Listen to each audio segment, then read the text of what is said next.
Recording in progress, thanks to the nice robot lady there.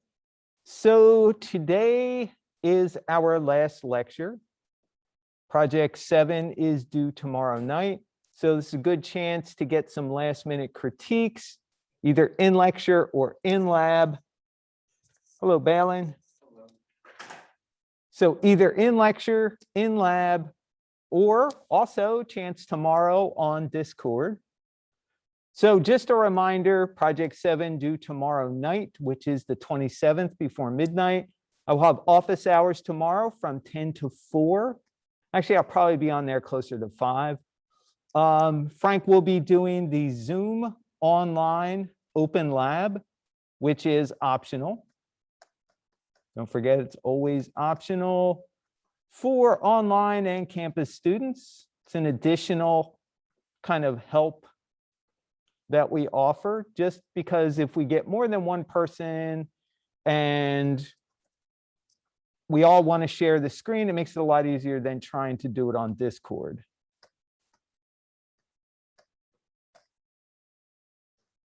All right, so that's 1 to 5 p.m. Tomorrow, I will be leaving at 5 p.m. and I will not be back until Tuesday, taking a long weekend because of Memorial Day.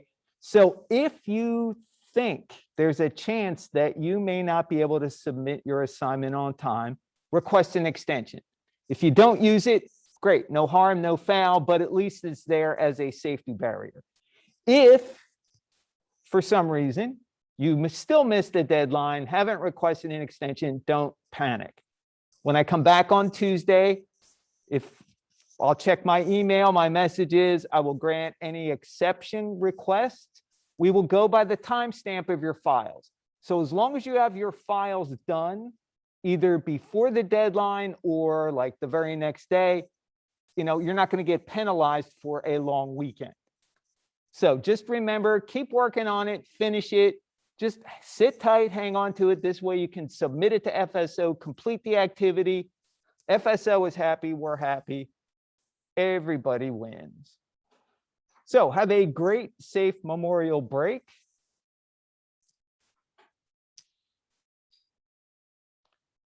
All right, so for today, we're going to go over displacement maps, although they are not required.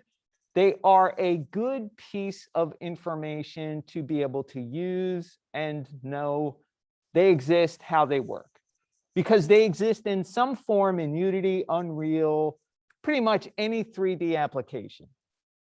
We'll also do a review of any material not clear, demos as needed. Attendance check, I've been taking attendance here, so it's pretty simple for me on campus. But if anybody has any questions, for anybody doing Zoom only, we have the Zoom reports we go by if there's ever a question about attendance. So have no fear with that. Any questions before we get started and we talk about displacement maps?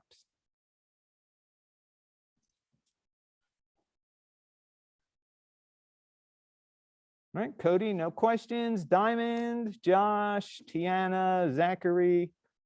Anybody got any questions? Balin, questions? Marissa, good morning. Any questions? Nope. Okay, everybody seems to be pretty good so far. All right, so displacement maps we utilize when we want to actually see a change in geometry. Change in geometry means we want to be able to see the profile change and not just an illusion of height like we do with a bump map. So example would be something like the brick wall. So it looks pretty good, but if we actually look at a profile of that brick pattern, we would see that the edges don't change at all. It looks like it's got relief looking directly at the camera, but as the viewing angle gets closer to 90 degrees, it falls off. It's based on the angle of the normal to the angle of the camera.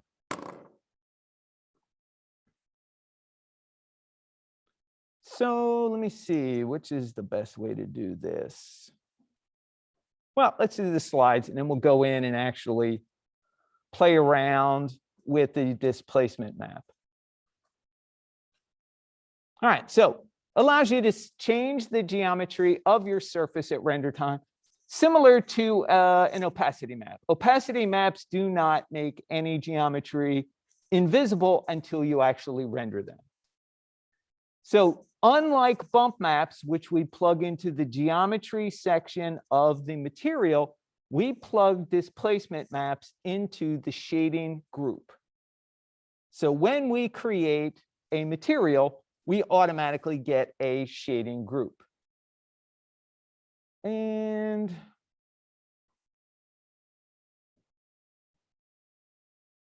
trying to think the best way to do this. Well, let's just make a simple plane and sphere.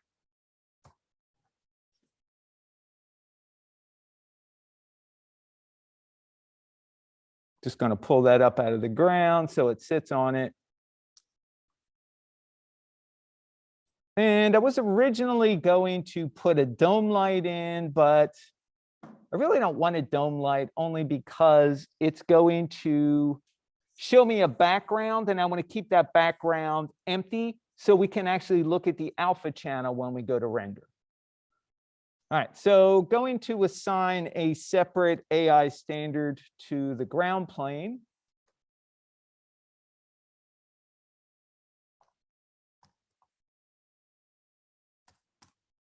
And a separate one to the sphere.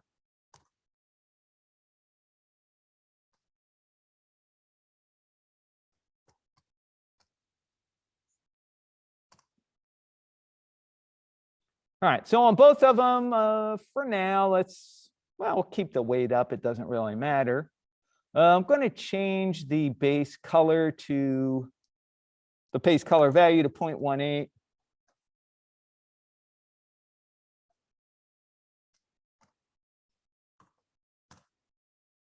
And let's throw an Arnold area light in there just for fun.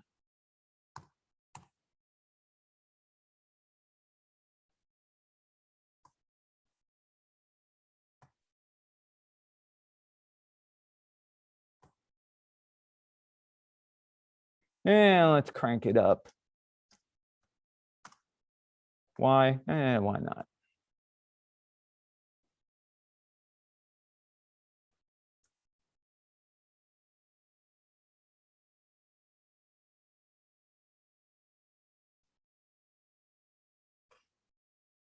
All right, so there we go. We can see a nice profile of the sphere. This way we can see if anything happens. Let's make this brighter. Zoom in a little more.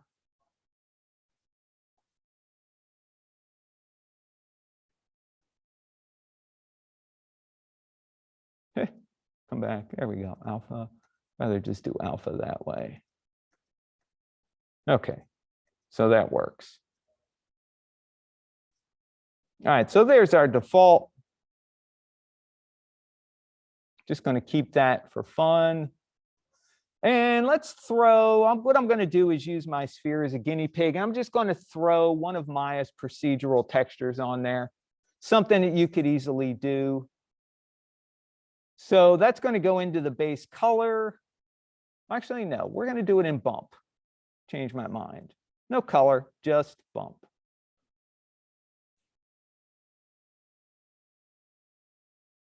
All right, there's Patrick just joining us. Welcome, Patrick. All right, so bump gets placed into the geometry. All right, so 2D, and I'm going to use, let's use cloth. Cloth is kind of a woven pattern.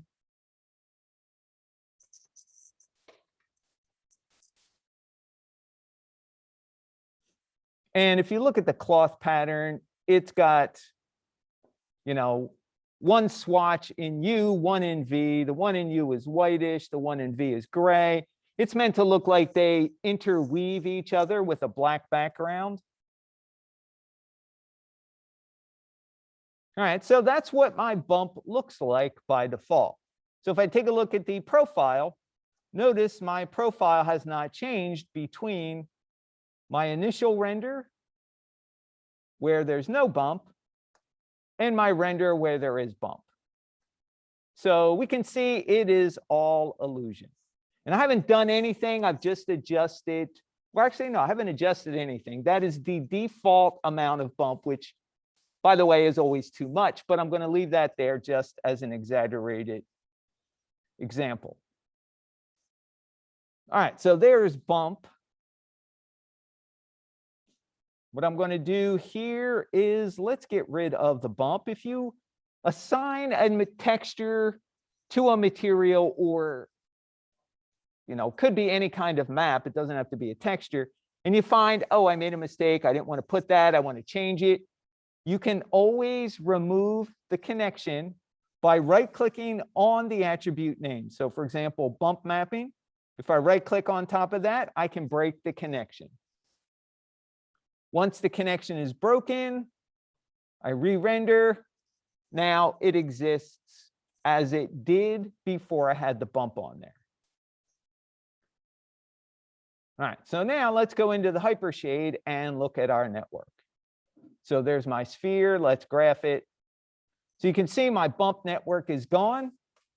Here is my shading group.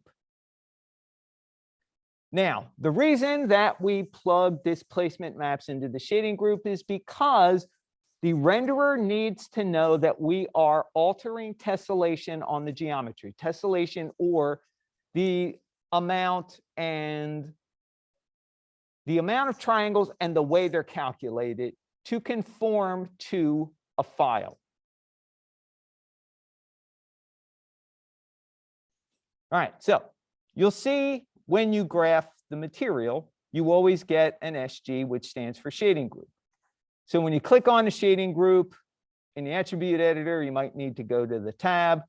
But you can see there are basically 3 slots. You've got surface, which is where the material goes in, volumetric if you're doing volumetric effects, and then displacement material. This is where we plug our displacement in.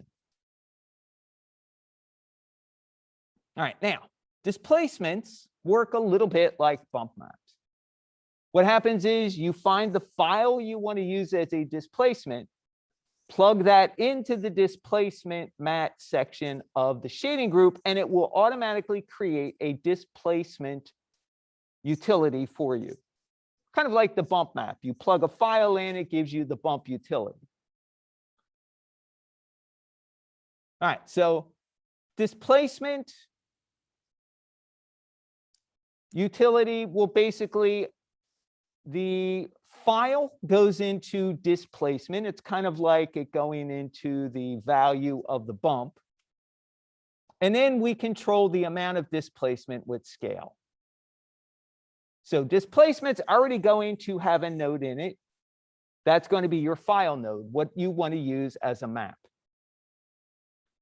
Now, there are a couple of options in the surface shape node for the type of subdivisions that Arnold uses to calculate at render time. So let's see what they do. So first off, what I want to do is I'm going to use that same, we use the same cloth node. So I'm going to, I've already got the shading group selected, displacement map, click on the input button. Going to go 2D texture, cloth. So the number that's in displacement is just calculated as kind of like the overall average of the displacement. All right, so let's see what this does. All right, so you can see just right out of the box, hitting render, it looks like it exploded into a box, which is actually quite hilarious. So you can see the difference between the two. This one actually altered the geometry, but it looks very cubic. So there's a couple things going on here. One is, remember we talked about bounding boxes the other day. Okay, So what's going on here is I had forgotten this when we did that lecture, but you can actually display the bounding box of any object or objects that are combined together. If you go under display, object display bounding box.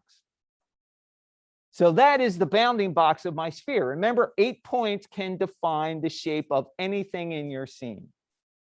So that bounding box is basically what this is.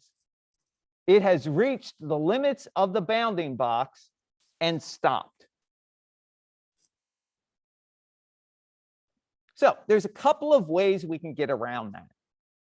So let me go back and turn bounding box off. Let's go back to our shape.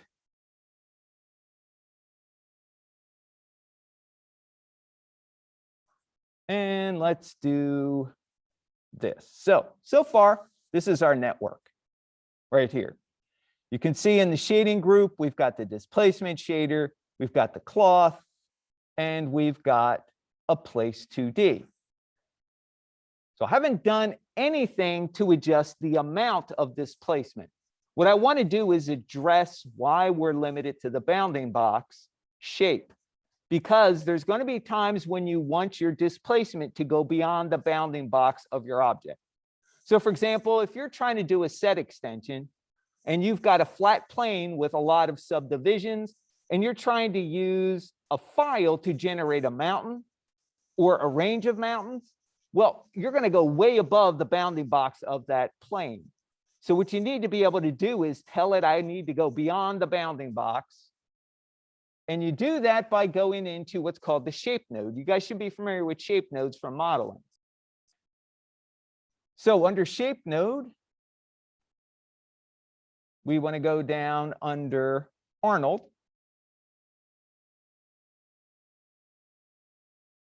And we got a couple of options.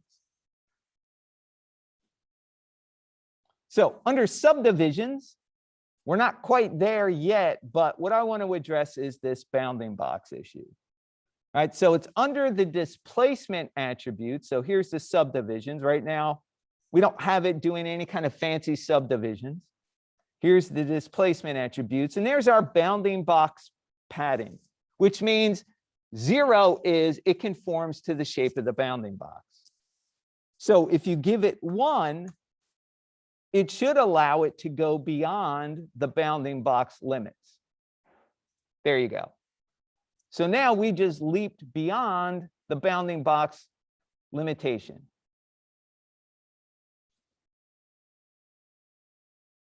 So now we changed from this to that.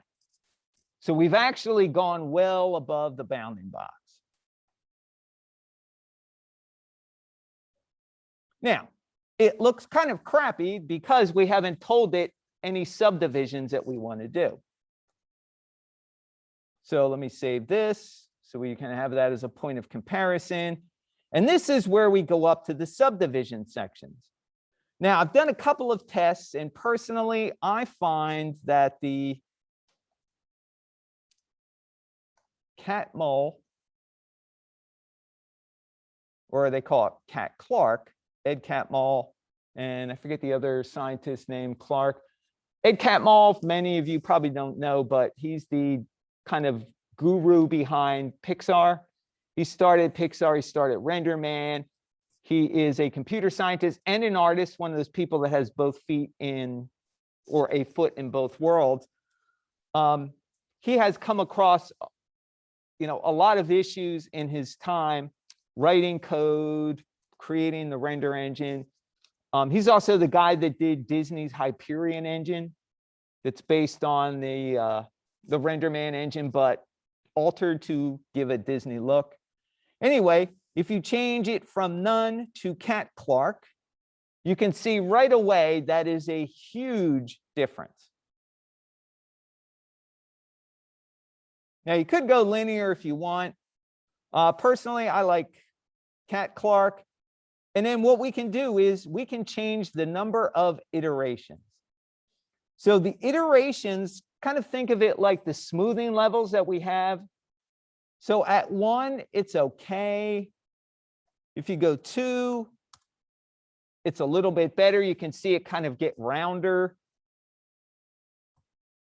You can go 3, you can go 4. Just remember, the more subdivisions you are having it add, or the smoothing, or they call it iterations, the longer it's going to take to render. So you want it to be as smooth as possible with the least number of iterations. All right, so we compare that with this, and it's a world of difference. So again, this is all genuine geometry displacement. Now, let's save that. Let's talk about the amount of displacement. So we've got it figured out. We want to go beyond the bounding box just to be safe.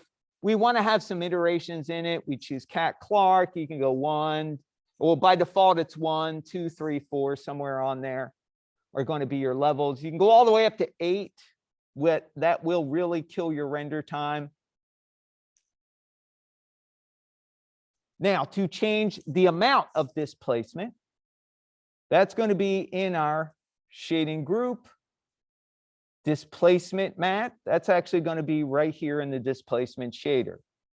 So you can see the scale of 1 by default is really large. Just like with a bump map, you want to lower that. And I like to start like at 0.1. You know, it's too little, raise it up. Too much, lower it. But here, you actually still are able to see displacement. So too little, bring it up.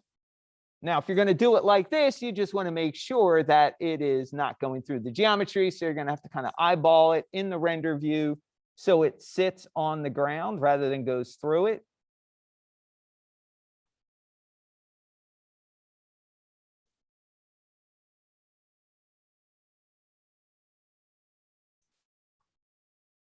So you can see the shadow's interactive. Everything is real,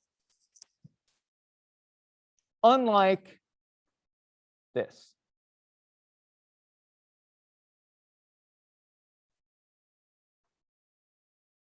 Now, if I want it to look like that, you know, that's probably going to be somewhere around, I don't know, 0.1, 0.2, somewhere around there. Maybe even a little less.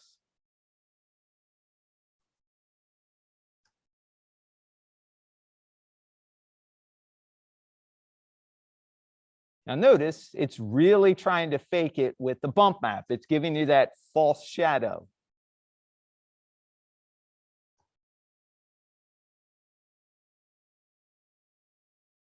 I'm not going to get shadow like that until I actually start displacing the thing.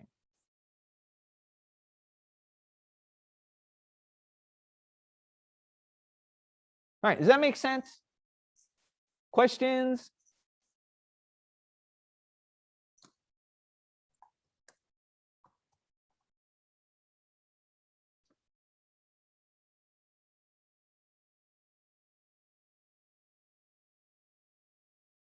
Okay, no questions, no questions. Okay. This is good, thank you. All right, so let's put this into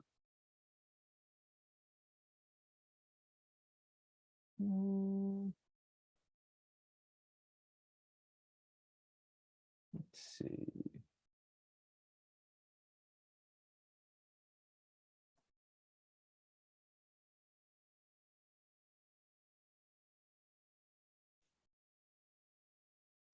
All right, so that takes care of the basic displacements. How many of you are doing the interior or the exterior? Which one are you doing? Interior, interior, exterior. Javier, what are you doing? All right, so we get 2 exteriors, 2 interiors. Oh, okay. Cody's exterior. All right. What I think we're going to do is let's see what it looks like if we throw it into the, well, let's throw it onto the ground plane in the exterior where the patio is and see what we get with that. So the whole idea is to see how this would look if we actually put it in a scene and we wanted to make it look like maybe the brick was painted, not necessarily inlaid with the texture, but that is a possibility.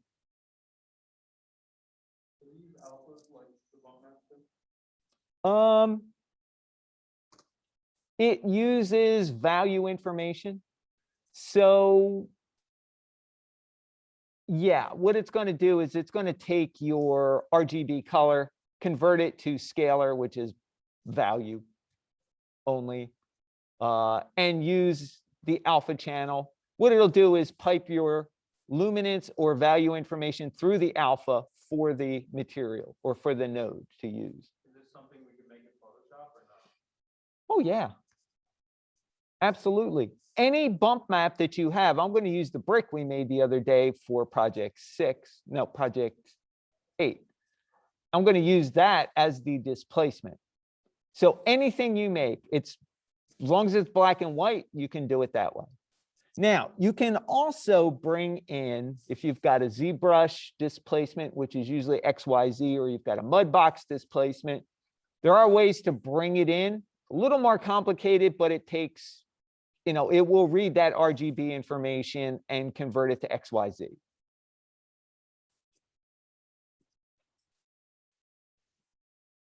there any reason to have both bump map and displacement map? Yes, I'm going to show that. Displacement we use for big changes, things where you actually need to see the profile of the geometry change. We use the bump map for the fine detail because we'll be able to get a nice kind of realistic looking sandy grout in the brick, where with a displacement, it's going to look more like pebbles if we have it too high, or if it's too low, it's going to look flat, and that's why you throw a bump on there.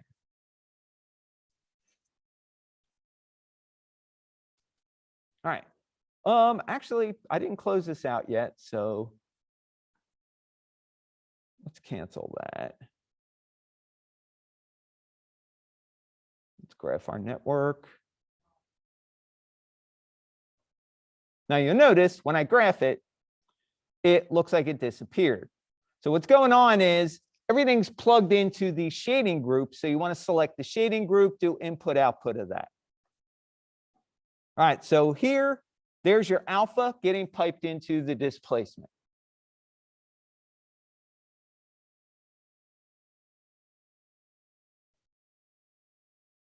So here, nice thing about Arnold, this will also by default generate an auto bump map for you.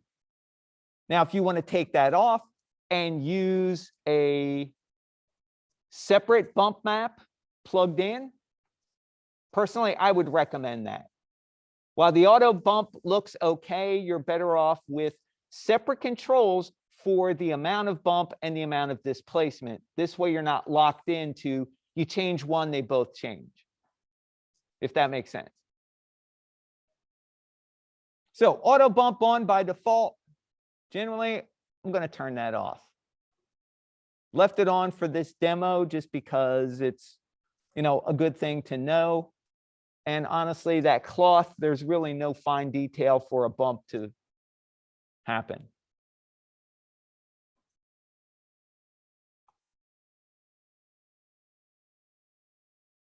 All right, so let's set project. Go to the interior. No, exterior. Keep saying the wrong thing. Zen Garden. Let's go with lecture 10.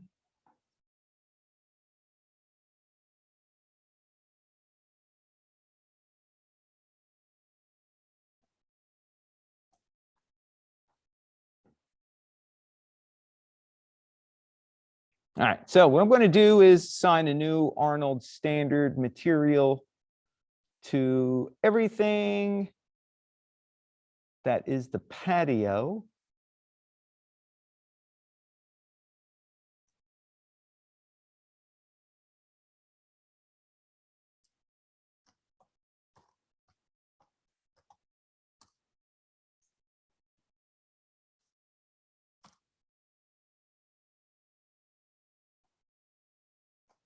All right, so let me just lower this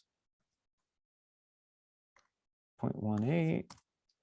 Keep it gray. I'm going to keep the speck on there. I'll knock it way down, but I'm going to kind of make it look like it's painted, and maybe the glossiness of the paint is still there a little bit. But you can always throw in spec maps and scuff it up.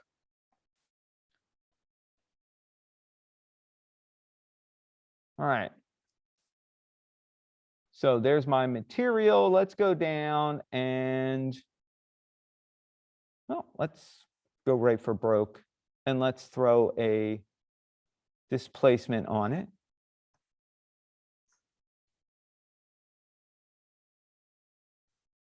All right, now, before I do that, though, I want to see what is in my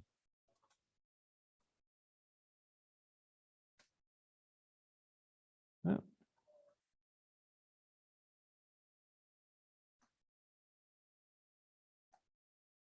I'm pretty sure I threw the brick in there, but let's just double check.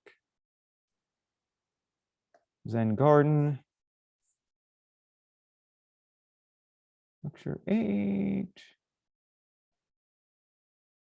Yep, that's the one. So that's what I'm going to use for the displacement.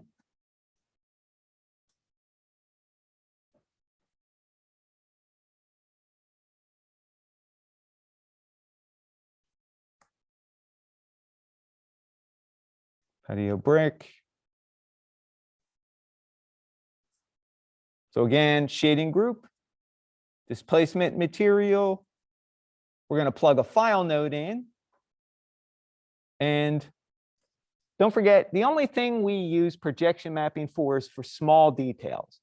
If you want to put it on an entire surface, put a texture on an entire surface, projection mapping is not the way to go. So just going to left click on File. In File, I'm going to load in my bump map, actually. So there's my bump. Let's click Open.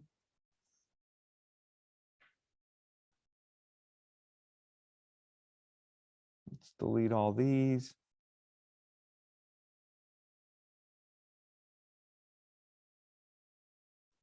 And let's do just perspective.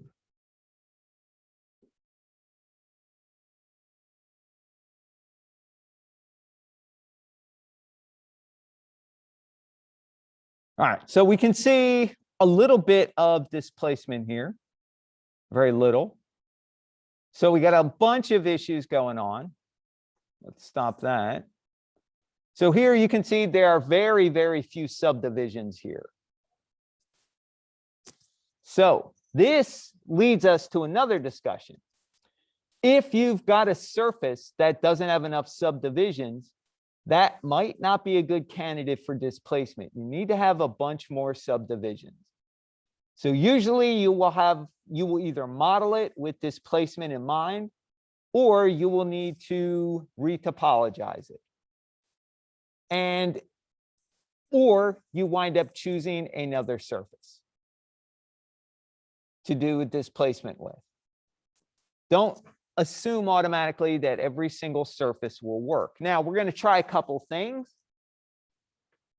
to see if we can actually, with the iterations and the Cat-Clark, to see if we can get some actual displacement out of here.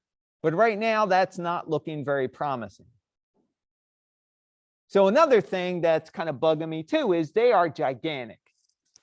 I mean, they look, you know, like big giant chunks of sidewalk rather than brick. So let's solve that problem first. So how do we control how many times it repeats itself across the surface? This goes with any texture. Yep, and that's going to be under the place 2D that's attached to your file. So right now, by default, I get 1. Let's try 2. Now, this also tells me, you know what, I'm guessing I really need reference.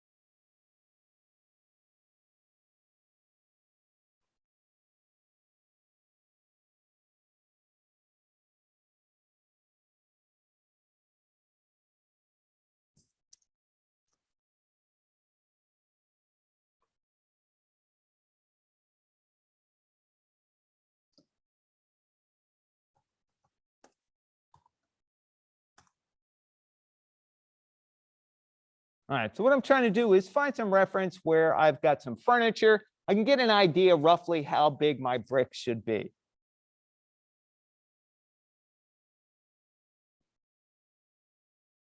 Nope, that's not the kind of brick we want. Nope. I mean, that might work, but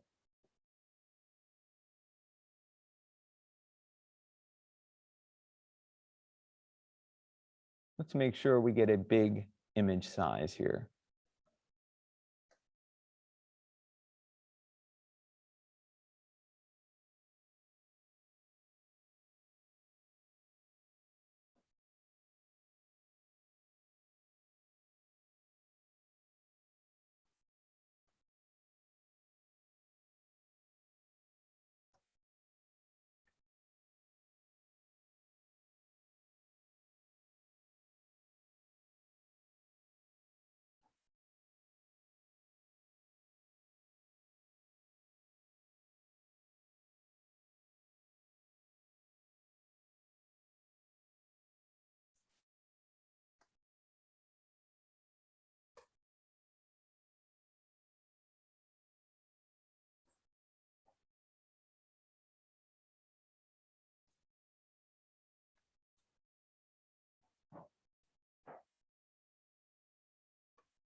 Yeah, they're still way too big.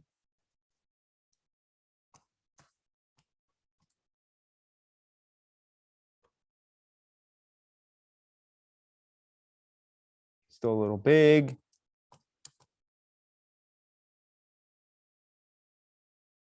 A little better.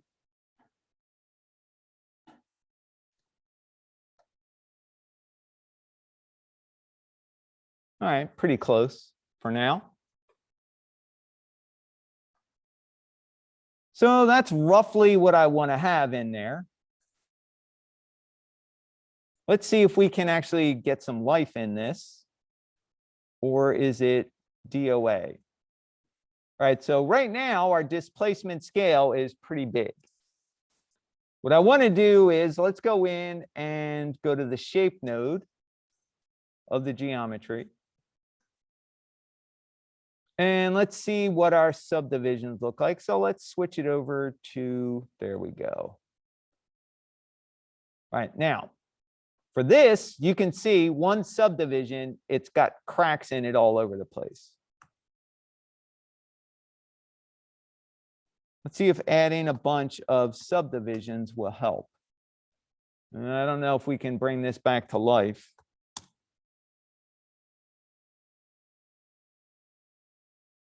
And I just went up to 8 and good night.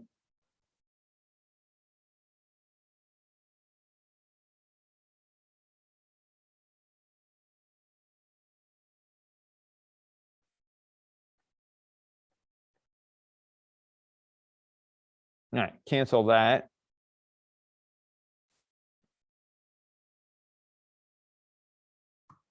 Go back to 1. All right, what I want to do is let's guinea pig this asphalt and see if we can do that one. So I want to assign the existing material here.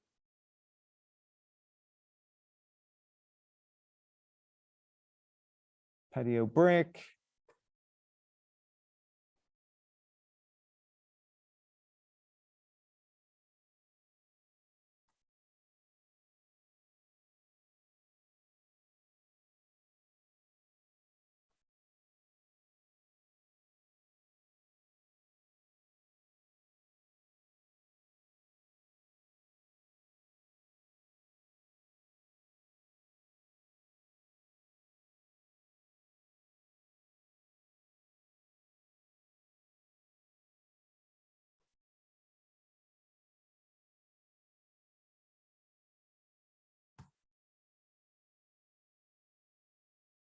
All right, so we got a couple things going on with this. 1, 4 gave me something that looks like a mountain range. There's another issue here also. That is too much displacement. So I'm going to lower my displacement to something like 0.1. So when I finally do that, now I've got a little bit of room here. So now I'm thinking, all right, maybe that was the issue over here. So I've got the same material on here. So let's bring that one up to 4. Nope, that's not going to help it. There are basically no triangles inside each one of these little pads. So that's not going to work. Right here.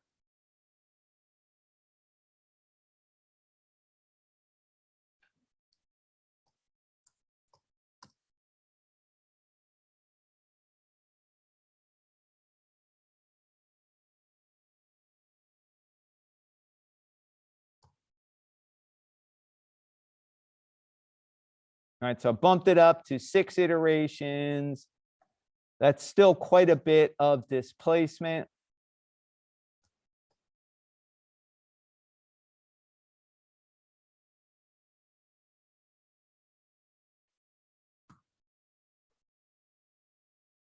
All right, so now that I've lowered it, it actually doesn't look bad. Still not quite right with the scale.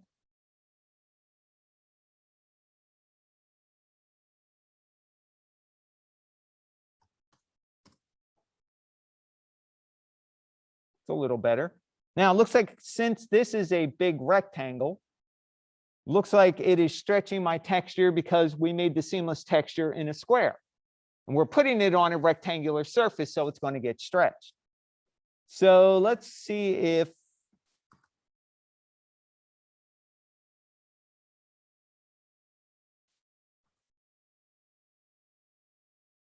there we go.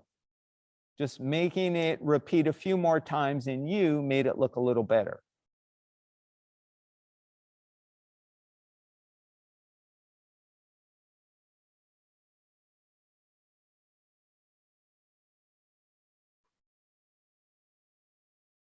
Now, this also has auto-generate bump on it. Let's turn off auto-generate bump.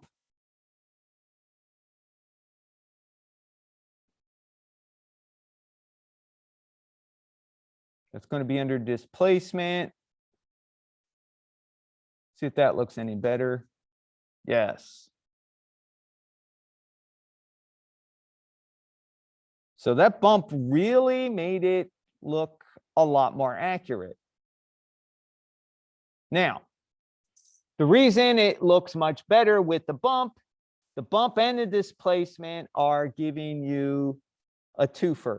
Here, there's really not that many subdivisions to really get good brick. They're pretty big.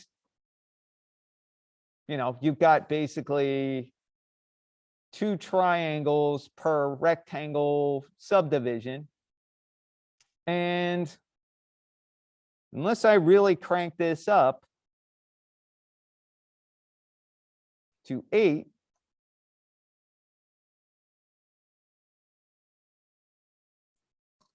we'll see if that renders anytime soon.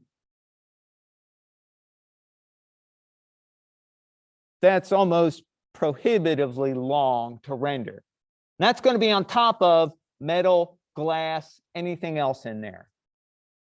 So in a case like this, I would say, you know what, you're probably better off leaving auto bump on there to get a better look.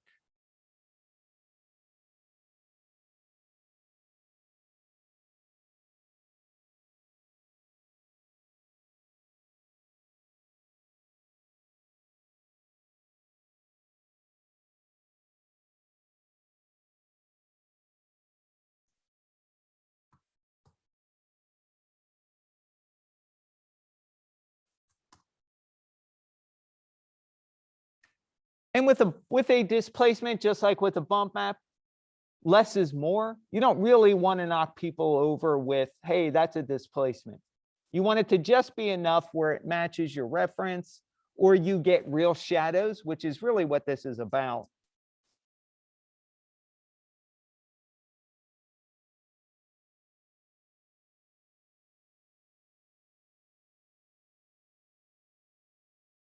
So definitely not going to work on something like this. Something like this, yeah, it'll work. Ideally, you want to have more subdivisions on your geometry. And I had plenty on that sphere. That's why the sphere didn't look that bad. You know, small sphere had 20 subdivisions in U and V, so it worked out in that case.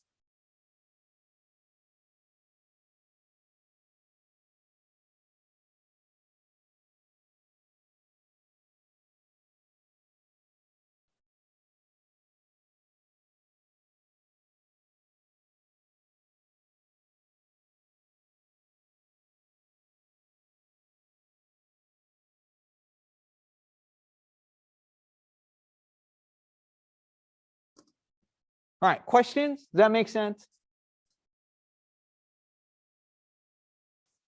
Yeah. What is the cat collect doing? It is increasing the tessellation or subdivisions as best it can with the geometry that it has. So you guys know about tessellation, right? When you render, it basically, you know how you make a polycurve, or not a polycurve, sorry, polysphere. Make a polysphere, it's a bunch of little flat, you know, faces that go all the way around. Tessellation, what it tries to do is it tries to say, okay, that is curvature. You've hit 3 mode. So when I render, I'm going to use a subdivision like you smoothed it twice, is what it's going to do. So what it's doing in effect is adding a whole bunch of extra little triangles around there to approximate the smoothing for you. Now, if you're taking it into a game engine, you have to smooth it before you take it in, because they don't have, you know, that smoothing approximation that we've come to rely on in Maya. You really need to have the geometry there. But it's really just trying to interpolate the shape and provide extra bits of triangles around the edges so the edge quality remains consistent. And what we're trying to do here is it's looking at, I think the concept is this in particular is looking at the map, trying to determine based on value where things go in, where things go out, and how to interpret lights and darks and add geometry in where it thinks it's going to rise up and create a shape. Does that make sense? So you can see without it, I mean, it looks pretty garbagey. So if we go back here, select that, turn it to none, well, we got auto bump on. So that helps a whole lot. Let's turn auto bump off.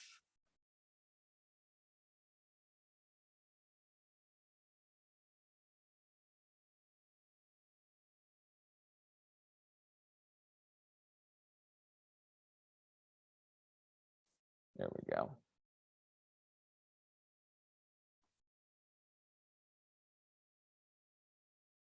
So without auto bump on, you don't get any shape at all. Now with the Cat Clark,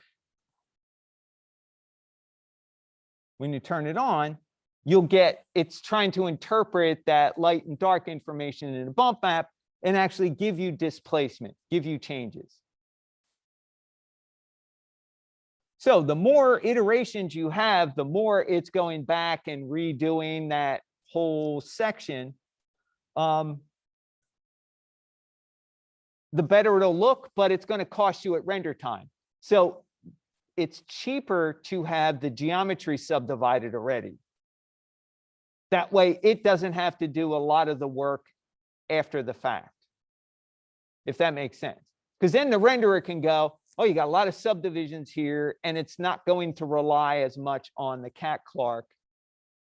And we don't have to raise the iterations up as much based on the density of the mesh. So when is this used practically? When you know, practical setting, like when you do like over the time? Well, for instance, brick, I wouldn't want to model brick. So if you know that surface is going to be brick and the modeler is not going to do it, you just need to make sure you have enough subdivisions there. And you wouldn't use bump on that for that. Well, I would for the fine detail. So let me show you what I would do here in this case.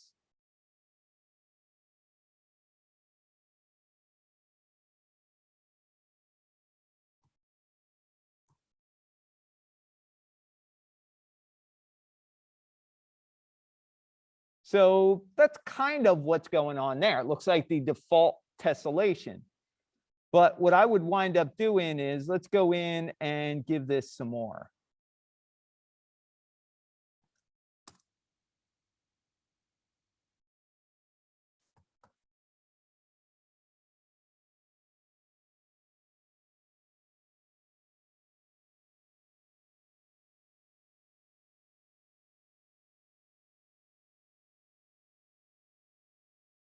Oh, come on. Up here. That's it. New brick. There we go. All right, let's see what we get with this. We kind of bring this over here. All right, so right out of the gate, with nothing changed in the shape node,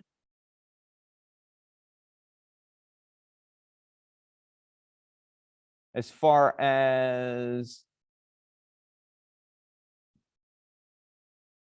subdivisions, we're getting a little bit of a ripple like we did with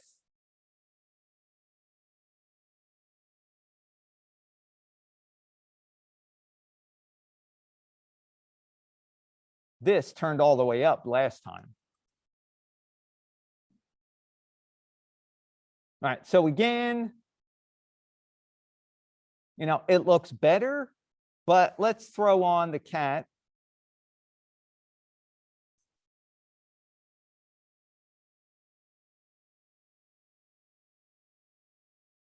So even at 1, you can see it's a whole lot better than it was with the other surface at 1.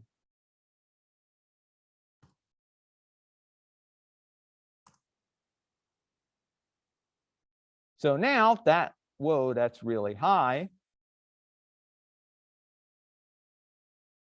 Let's take it down to where we had it on the other one.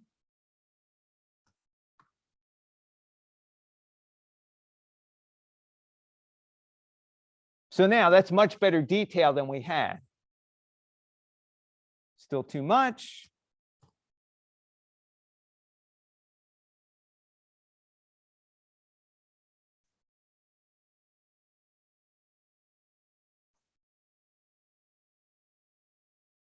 Now, ideally, you'd probably want a better mesh for that.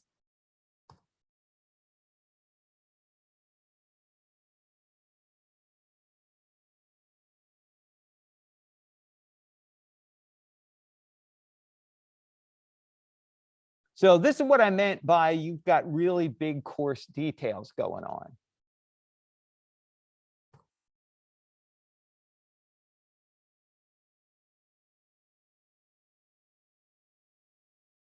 Depends also, Cody, on how close is it to the camera. If you're doing a set extension and you're doing a mountain range in the background, you know, even with really coarse geometry, you can drape it with a really great texture and nobody's going to notice really.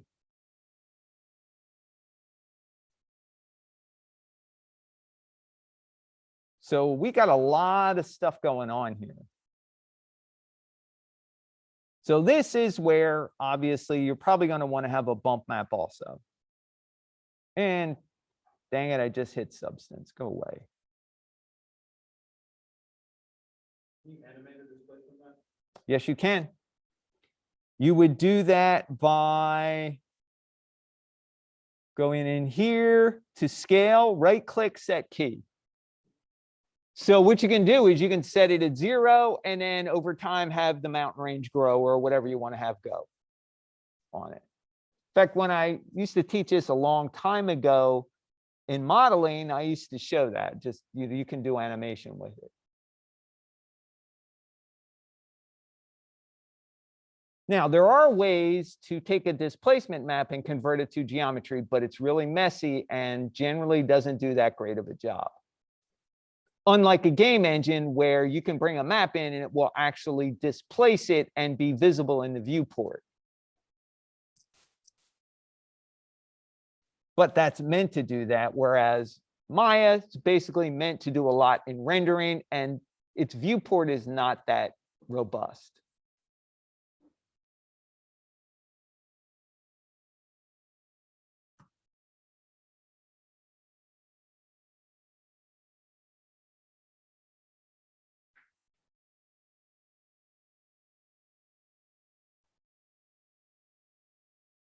So I lowered it even more. Let's see if we can get a better result.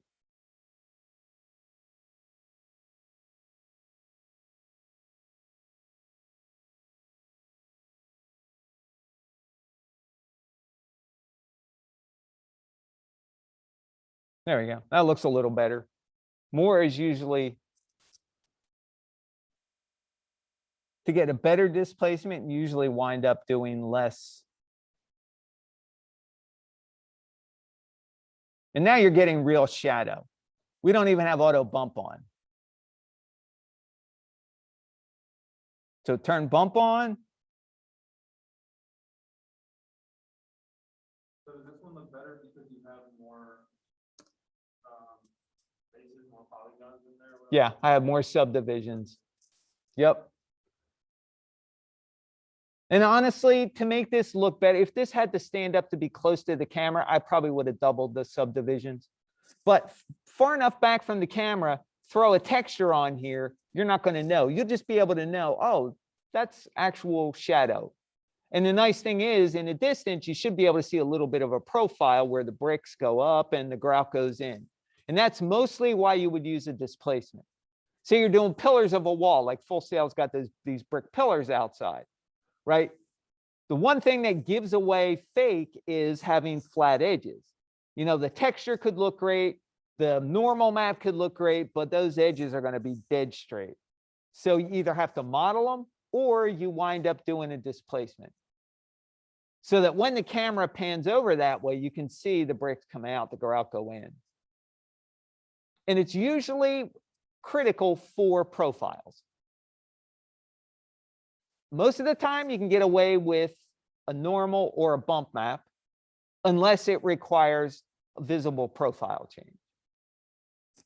So if you did this in the interior, you'd have to make sure your accent wall, which is where the windows are, has enough subdivisions to handle it. And you're probably going to have to worry about the close-up shot more than you are the long shot, because the close-up shot where the camera's close to the desk, you can see that wall, you're going to be able to see detail. Whereas the long shot, it would look sort of like this, and it's going to look decent.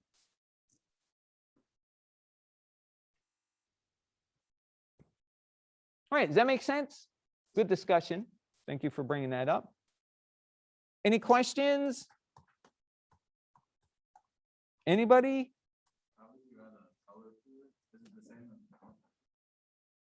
Well, that's a good question. So the question was from Balin, how do I add color?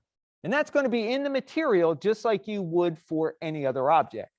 So color for an object is 99% of the time going to be found where? What part of the material? Yeah, it's going to be base color. So this is where you would plug in your color map. So for example, I've got the Zen garden. We also did the base color. So now I put that in, kick off a nice render, and they don't line up. So this is where I showed you briefly when we did the repeatable texture. We had the bump, we had the color map.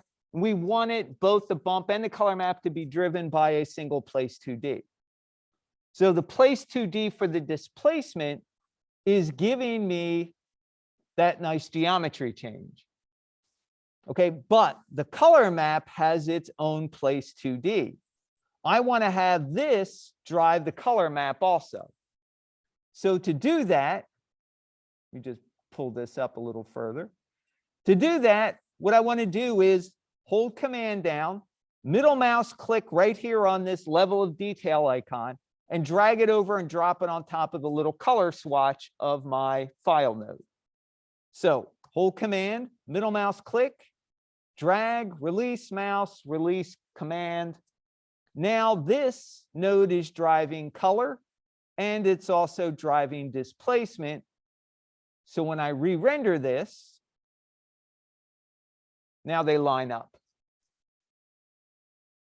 Now, this would be a perfect time for, okay, I got a couple things going on here. One is I got a lot of light hitting that surface. So if I remember correctly from last time, I was adjusting the base weight, and I think I adjusted the tabletop and the bread down to like 0.5 to really limit how much light was getting there. Now for this, it's a little saturated. This is where I would add in a remap HSV to knock the level of saturation down a little, because that red or the orangey red is really vibrant. So what I would do here is go over to, in the Hypershade, create, utilities, this is under Maya. Remap is R, so this is all alphabetical. And I want to remap HSV right here. So now the remap HSV is a simple connection. I want to take the out color of my color map, plug it into the input on the left side of my remap, take the out color from my remap on the right, and drag it into the base color. So now I've got the ability to adjust the hue, the saturation, and the value. And let's pull the saturation down a little.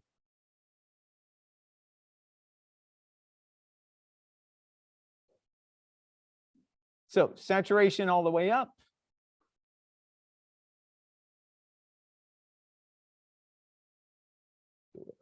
Quick grab of that. And then drag down. So just a little bit, just enough to knock out some of that edge that you get from file compression and the colors being too saturated. Yes.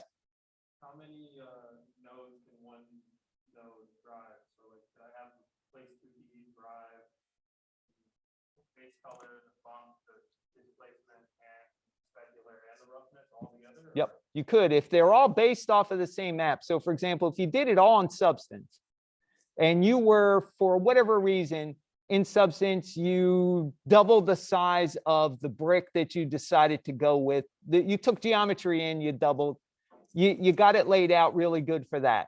But then you decided when you went in, you need to make the geometry twice as big. Well, you would need to repeat your Substance texture. And hopefully you made your texture repeatable in Photoshop before you brought it into Substance. Well, what you would wind up doing then is repeating U and V to drive all those maps, and then you could find out what the scale is, get it locked in for either the color, the bump, or whatever node you can use to judge the scale correctly, and then have that place 2D drive all your other maps. So there's no limit on how many? No. And usually I would think probably 4, maybe 5 would be the most you would have plugged in at a time. And I'm just thinking base color, spec, roughness, bump. You might have a displacement. There's 5 there. You might have 1 or 2 other things. But it's all possible. Yep. Also, I would advise you save often, because in theory, you can have as many as you want, but it's Maya, so subject to change without notice, or crash without notice, I should say. In fact, I should save this because I'm living on the edge here.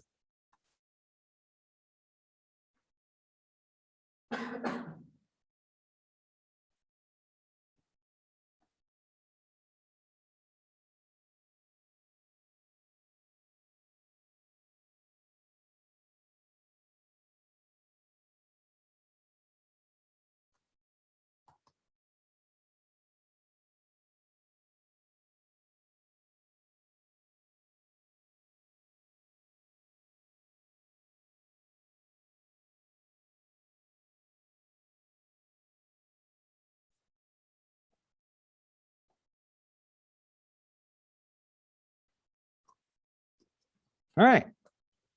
Good question. Glad you brought that up. Thank you, Balin. Javier, got any questions? Cody, any more? Marissa? Diamond, any questions? Joshua, Patrick, Zachary, Tiana? Anybody have any questions out there?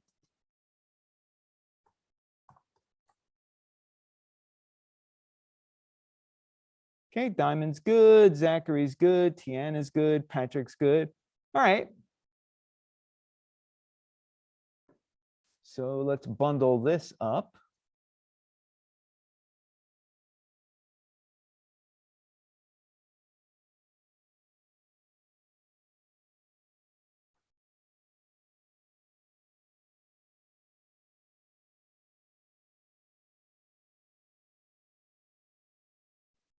All right, so just kind of I'm going to go over it again. Displacements get plugged into shading group, into the displacement mat. You basically select when you click on that input button, you will wind up choosing your file node that will give you the displacement shader automatically. Displacement is where the map gets plugged in by default, and scale is what we adjust for the amount of displacement. Don't forget, under Arnold, auto bump will be turned on by default.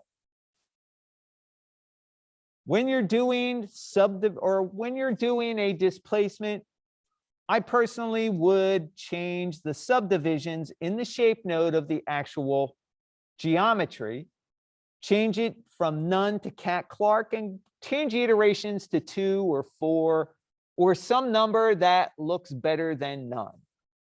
It will help to kind of smooth out and add a little more detail. Don't forget that the mesh you are trying to displace needs to have enough subdivisions for the displacement to be able to look good.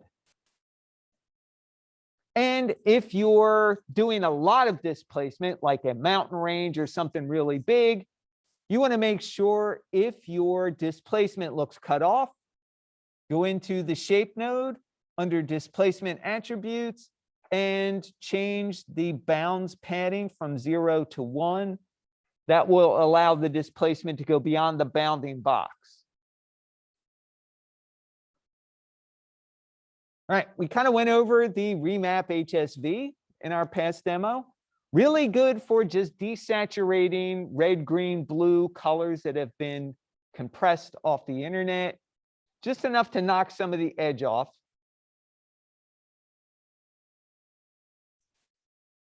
Right, so spec map, roughness map, bump map, displacement map, opacity map, alpha, or transparency map. They all have something in common. Besides, they all have maps in their name.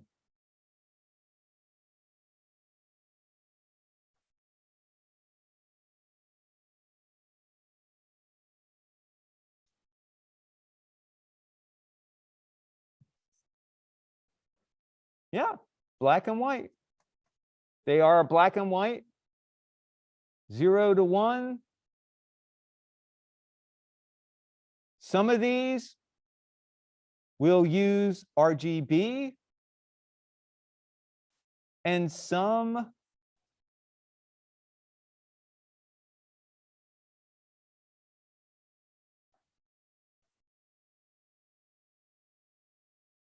will use value only.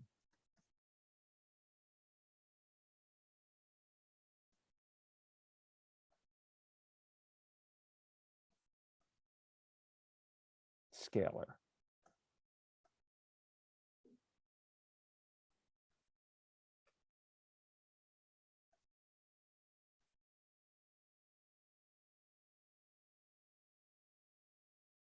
The node, when you try and plug it into the part of the material will automatically go, oh, I don't have a color swatch here. So I'm going to have you pipe all your information through the alpha channel. Whereas things like spec color, base color, they all have color swatches. So that will allow you to use black and white grayscale, or I should say RGB grayscale. So black and white, yep, that's exactly what they all have in common.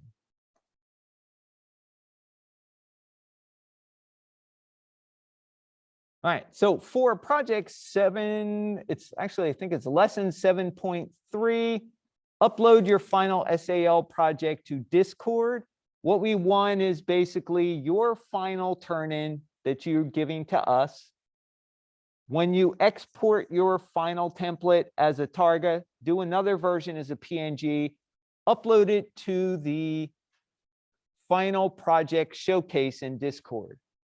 Now, if you haven't joined our Discord server, you need to do that in order to have access to that channel. Because if you just come in and try to upload it, you're going to be kind of limited to access on our server. So just write a brief description, do a post-mortem on it, say, lessons learned, I did this, I probably would have done that, I learned this, I, would change that, I wouldn't change this because that worked out really well. So just try to be as impersonal as possible on your own work and just try and say, okay, this is what I got from it, this is what I could get if I had done this rather than this, but that's always hindsight, and that's basically how we learn. All right, questions about that? Does that make sense? So just a brief description. And if you want feedback, we're not around either in lecture or in lab. Do the same thing, basically take the final version of your, well, not final version, but a production quality set of renders. You're going to need the close-up and the long shot. Put it in the template with the reference, upload it to Discord. Give a brief description. Hey, I think this looks okay. I'm not sure about this. Label the things that you have questions on and use @instructor. That way, one of us can get to it if we're not there immediately.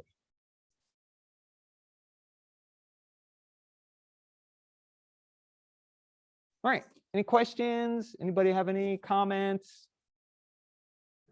Feedback? Just for feedback. Yeah, that goes into the critiques channel.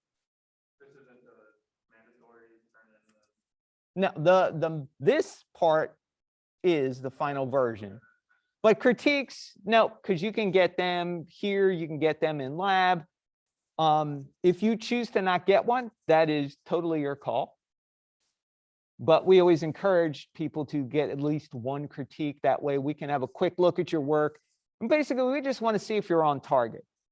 Do your objects look like what your reference is? And that's really what we're critiquing. If we don't like the color scheme, if long as you have reference for it and it works, that's fine. Personal preferences have nothing to do with it. It's, okay, here's your reference, here's your render. How do they look?